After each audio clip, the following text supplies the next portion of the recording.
Good morning mga lovies! So, panibagong umaga, panibagong araw na naman tayo. So, nauna na nga gumising sa akin si Bossing. So, yung nanay nakahilata pa rin, 'di ba? Kakagising lang. Napagod kami kahapon mga loves kasi nga nag-outing yung family, ang angka ng Binaoro. So, ayan, naburaw tayo. Pero anyway, ang sarap talaga dyan ng tulog ko, 'di ba? Kahit gising si Bossing, hindi naman ako pinuka ni Daddy kasi nga nandyan naman siya. So, ayan na, nagisingan ko siya na tingnan niyo naman kung anong ginagawa as usual, nakikialam sa trabaho ng kanyang daddy.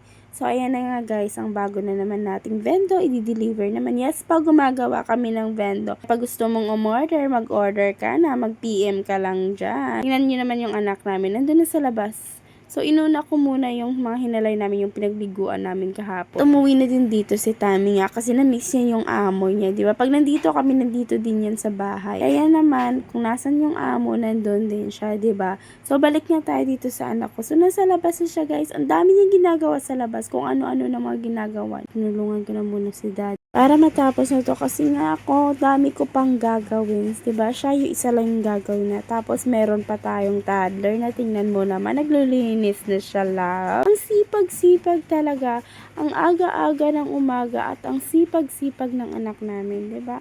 Bibigyan mo lang yan ng kung ano-ano gagawin niya. Yun na nga, sinabihin siya ng daddy niya na ang sipag-sipag naman ng baby naman. At syempre, nabubus naman yung anak mo. Diba? Isa lang yung kalipayan nila guys, yung i-appreciate yung mga ginagawa nila, diba? Kasi dyan sila nabubus yung mga confidence nila. So, ayun na nga guys, yung tinanim namin na Jamaican cherry. So, pwede na namin kunan ng mga bunga. Kung gusto nyo guys magkaroon ng puno sa tabi ng bahay nyo, ay magtanim kayo ng datilis or sarisay. Ay, sobrang bilis niyang tumubo. Dumating pa nga yan sa point na nabagyuhan pa siya. Pero tingnan mo naman yun kung paano siya nag-bloom, diba? Kaya kung gusto mo talaga ng puno na mabilis bumunga or tumubo, magsarisa ka guys. Pwede na si Samsam makapangsingit.